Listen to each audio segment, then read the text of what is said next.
Vocalo Radio, 91.1 FM, Chicago's only NPR music station. I'm your host, Bekoe. It is the Windy City Hour. And as promised, I got a very special guest with me. He's bringing a boss. He's bringing the talent. The brother has it all, man. He goes by the name of Kayo. Love. It's good to be here. Good to be here. Yeah.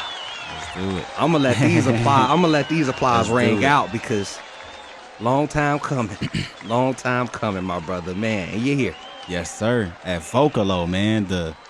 The legendary station, man. Yes, Come on. sir. Let's do it. About it. Show looking around, seeing all the merch, all the autographs and stuff. This is legendary. Yeah, it's missing your merch as well, but we gonna get it up there. I got you. We gonna get it up there.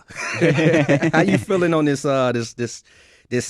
fall type of mood? This is my favorite type of weather, actually. My favorite weather by far. I'm mad because I was leaving the crib and I thought about putting on a hoodie and I didn't. I was like, nah, like, you know what I'm saying? Like, it's summer, it's probably hot. In fact, I wanted to wear the merch, you know what I'm saying? We live on Vocalo. Of course, you used to wear your own merch. Yeah. So I'm like, yeah, but then I ended up not, you know what I'm saying, thinking it was going to be hot. And of course, it's breezy, which I love, but I'm just mad that I didn't wear my hoodie. You at least bring a rain, I didn't bring umbrella? nothing. I did go buy a poncho, though, from Dollar Tree this morning. So, okay. Yeah, I got that. I got that just in case. You got some because it is a little misty out there. Yeah, a little bit. I'm thinking this is your merch you wearing with the blue heart on it. You know what's interesting? A lot of people do, but this is not. I got this from ASOS, I think, if I'm not mistaken. Maybe y'all should do a collab. I know, right? Yeah, that would be hard. Yeah, it's crazy. I wore this I did a freestyle to Jay-Z's Anything, and like a lot of not a lot, but maybe like 3 comments was like, yo, like, where can I get that shirt? And yeah, you know what I'm saying? Mugs be thinking that it's Southside Blue Hearts, but it's not. It do look like it. Yeah. It looks look, you got taste, man, from fashion to modeling. Oh man. To these bars, Come man, on, the music man. side of things. Before we get into things, you gotta let people know a little bit about Kayo as far as like who you are and where you're from, my brother.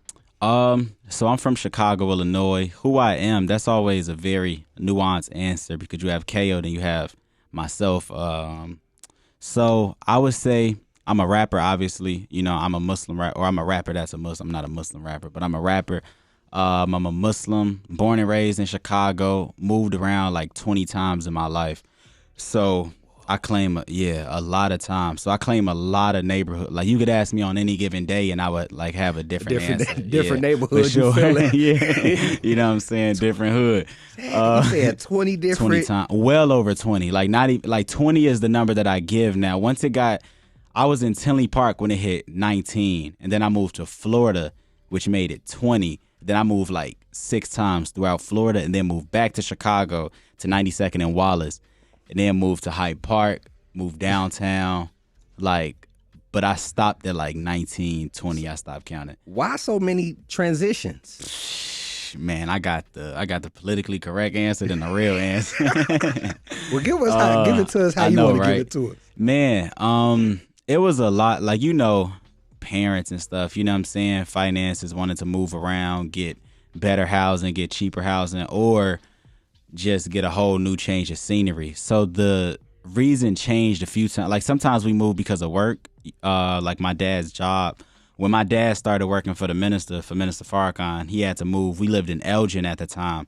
That's when we first moved to Chicago because obviously, you know, like the Nation of Islam is headquartered in Chicago. So that's when we first moved to the city. Like, we was on the outskirts, but that's when we first moved to the city of Chicago. And then from there, we started bouncing around a million times, depending on the needs of either him or the minister, whatever the situation may be. But yeah, man, Chicago, Kayo is in the building. It's Vocalo 91.1 FM. I'm your host, Bekoe, and we talking all things. I just heard a key word. Talk to the Honorable Minister Farrakhan. Yes, sir. What's that relationship like? You know, because you said your father works for him. Is that current? He stopped he stepped down. Him and my mom stepped down from their roles around the same time, around like, I want to say 2015 or 16. But the work still extends past that. if that makes sense. Like, for example, right now, I work for Father Flager up at St. Sabina, and through him, I work for the minister, if that makes sense. You know what I'm saying? Like, we just saw the minister maybe a month ago. Yeah, Pete, I saw some clips, and Jay Ivy was out there with you, RG Herbo. Yeah, and for his birthday, and he told Father Mike, like, he was like, thank you, basically, like, for employing me. So it's like, if you work for Father Flager, you kind of work for the minister. Hold on. Pause. In a way. Wait, did you just say Louis Farrakhan told Father Fledger he happy that he hired? Yeah. Yeah, he was just like, you know what I'm saying, like, thank you. You know, because to me, it's like he kind of adopts a lot of people. You know what I'm saying? Like, even if you're not his blood relative, if you got the spirit of God in you and the spirit of just righteousness and the want for justice, he'll like adopt you in a proxy kind of way. So it's like my parents work for him. So there was a time where I was seeing him frequently. I don't see him that frequently now. See him with my own two eyes probably a few times a year, but see him like, you know what I'm saying, like next to him, that's probably like once a year, if that. But he has a great memory, so he never forgets you. So it's like if he sees you and he sees the work you're doing, different things like that, he'll, you know what I'm saying, kind of take you in as his own. So now, before we get into this music break, you being a Muslim rapper, yes, sir, or as you said, a rapper that's Muslim, exactly. Is there like a type of balance you have to find in the midst of things because of, you know, their religion, their culture, and then the culture of hip hop itself is very different. Absolutely. So like, what is there a balance you have to kind of like find in some of the what are some of the obstacles that you know you go through being doing what you do? Right. Sometimes you gotta.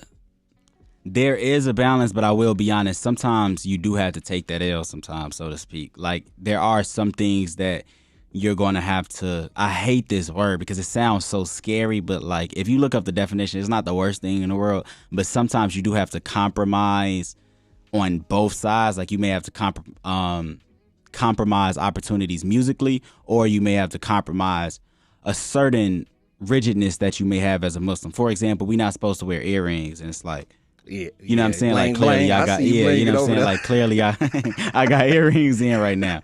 But that's our specific sector of Islam. You know, like, that's not a national thing. That's just us. You also not supposed to have beard. Sometimes I rock my beard. Like, it's a few different things where it's like, I'll just kind of do it for branding. It sounds bad on paper, but to me, it's like, it ain't the, you know what I'm saying? Like, our I guess, modus operandi is like, freedom, justice, and equality. You know what I'm saying? That we got the 5 pillars, which is charity, fasting. I'm finna get my membership revoked. Charity, fasting, struggle, which is jihad, pilgrimage, and then I'm forgetting the 5th one. But it's like, as long as you kind of aligning with that, and in the words of the messenger, doing unto others as you want done unto you. In fact, he went as far as to say there would be no need for any religion. If we practice that, then it's like, to me, you good. So that's the balance right there.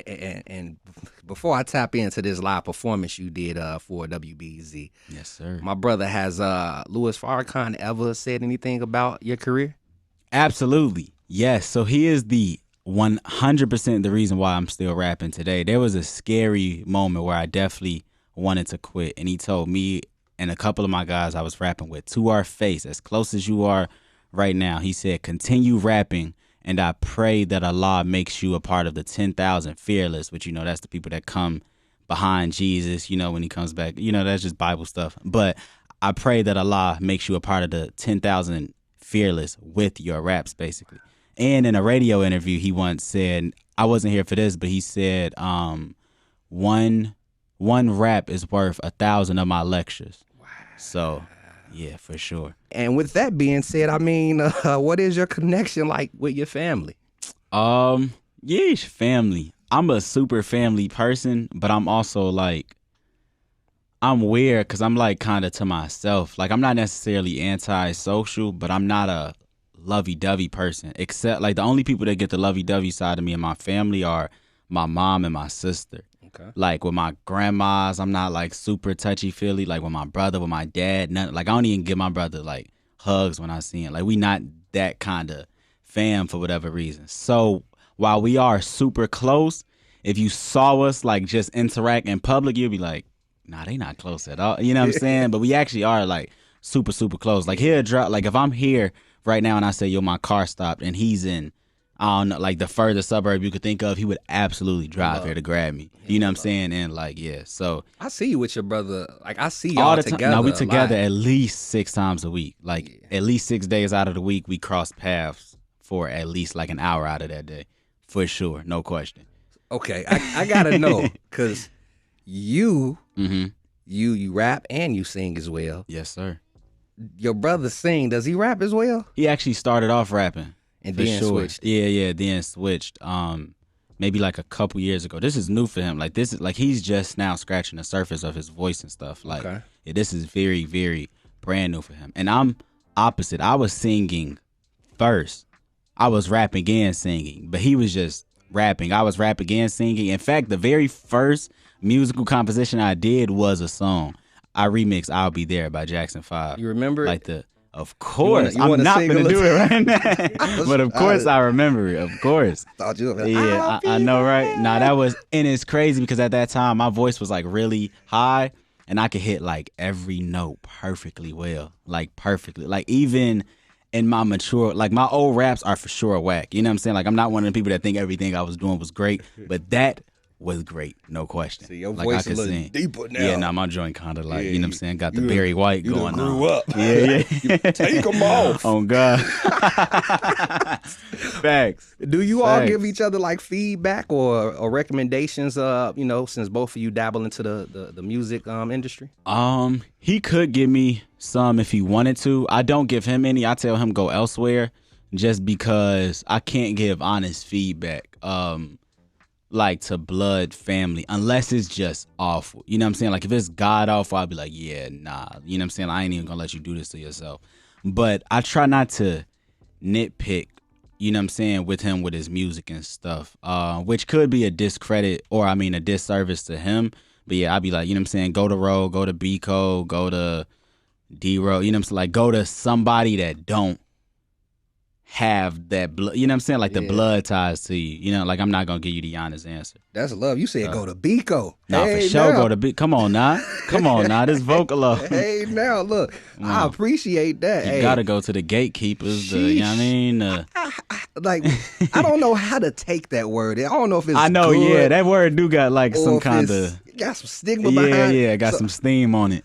But if it's the good part of the gatekeeper, absolutely, I will greatly take there it. Has to be gatekeepers. Like even heaven got gates. Like, and that's the most happiest place in the world. Like there has to be gatekeepers. If there's not, then there's no filter. You know what I'm saying? Like the gatekeepers are that coffee filter that make sure that no grounds get into your coffee.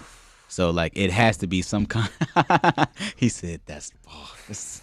But nah, there has to be some kind of prepper, some kind of buffer, you know what I'm saying, to the other side. Man, honestly. Since we on it, because that was deep. Oh man, praise God. Ooh. Before we get into this break, man, break down, right? Your debut album.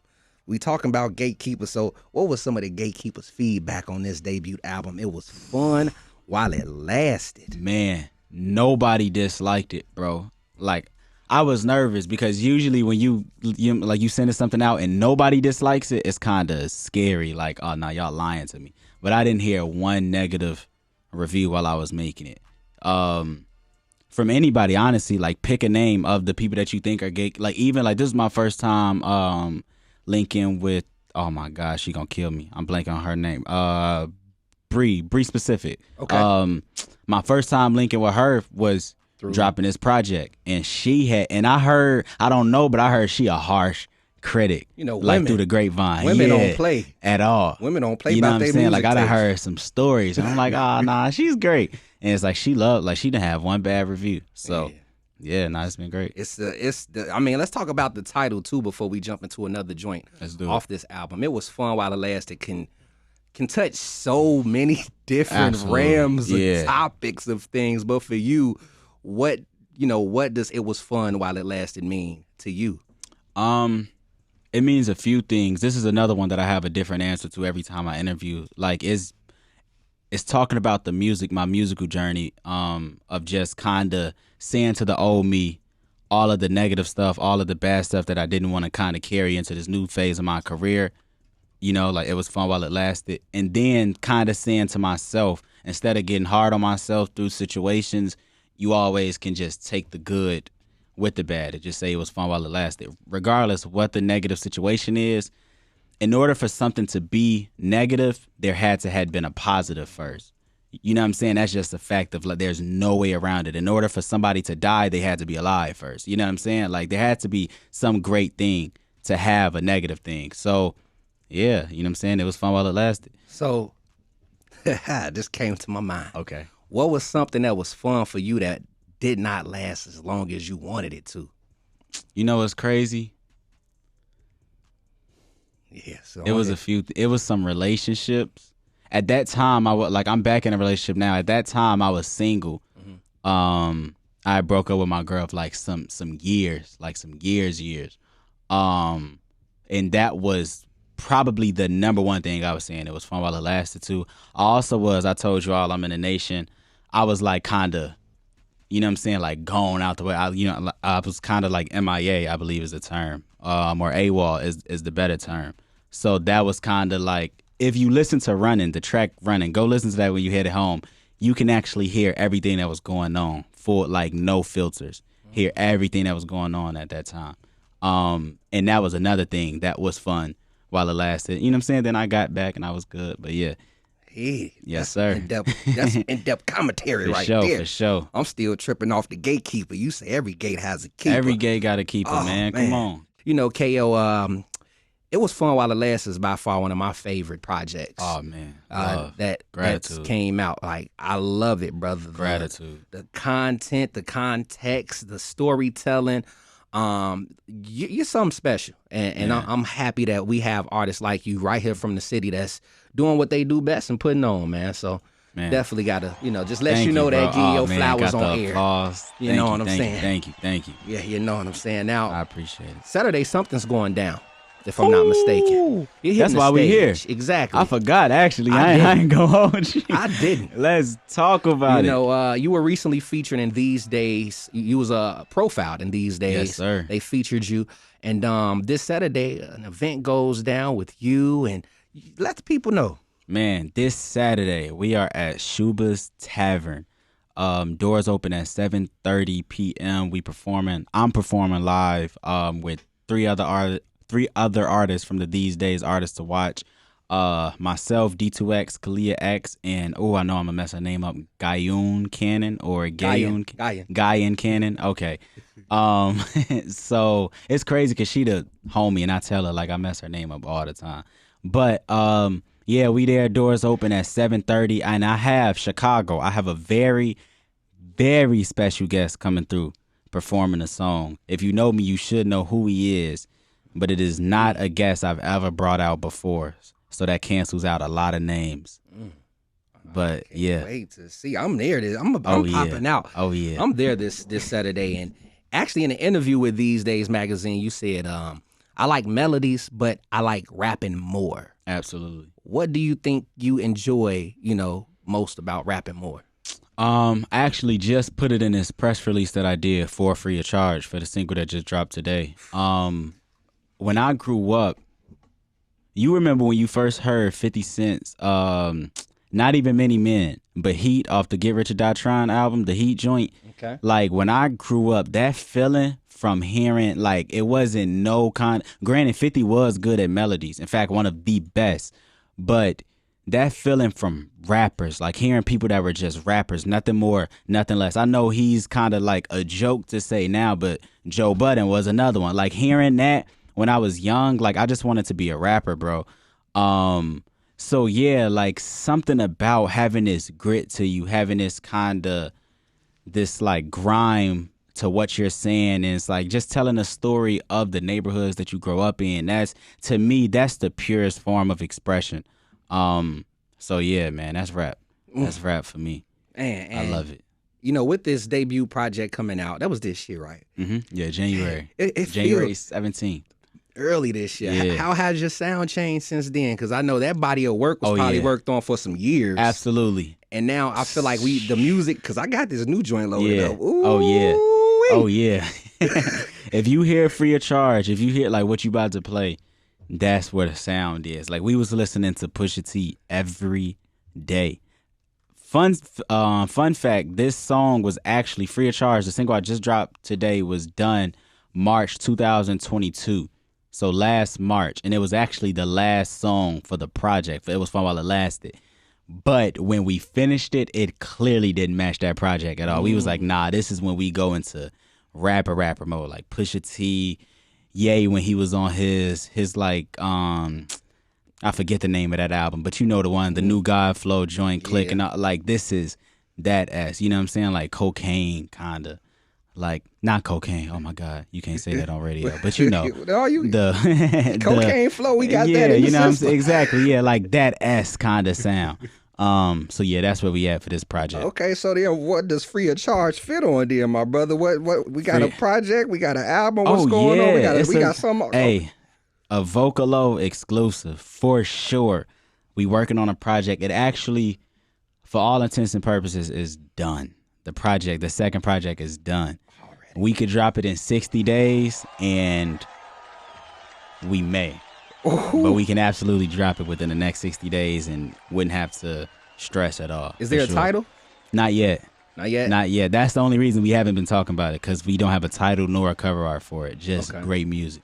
How many tracks can people expect on this new project? No more than 13, but probably 9. Yeah, we got 4 that are great that fit into the project, but we didn't want more than 9. You know, like that was like our lucky number this time. So we may do a EP first and then do the project. So just know if you see a 4-track EP, the project is coming right behind it. Now, who's on this project? Like who? Any features? No rap features. What? No rap features yet. And I probably won't have any, to be completely honest. I'm kind of, if I do a rap feature, it'll be like a bucket list kind of joint. You know, like no pun intended, but a Saba, Chance, I wouldn't mind a Vic feature. That'd be great. G Herbo, like it'd be one of those like ones that I really, really, really want. You know what I'm saying? That I would compromise. But other than that, it definitely won't be no rap peers on here for sure. It will be some R&B girls on here though, for sure. Okay, for sure. Can't say those names yet, but yeah. Now, to cap things off, you got to give out your social media handles so people can stay in tune with you. So it is at Kayo Southside, KayoSouthside. It sounds way longer than it actually is. That's Twitter, IG, TikTok, Snapchat if you happen to use that, Facebook. That is everything. It's also my website, KayoSouthside.com. So why the name Kayo? Oh man, I do not have a bright story. Like, you know how like rappers be having rapper stories? It was just the first name that like came to mind when I was trying to change my name. And then I looked it up, and it meant beautiful generation in some language. I can't remember. I want to say Japanese. But yeah, it meant beautiful generation. So I was like, why not? Why not? Hey, well, you bring some beautiful music to this beautiful generation. We got love.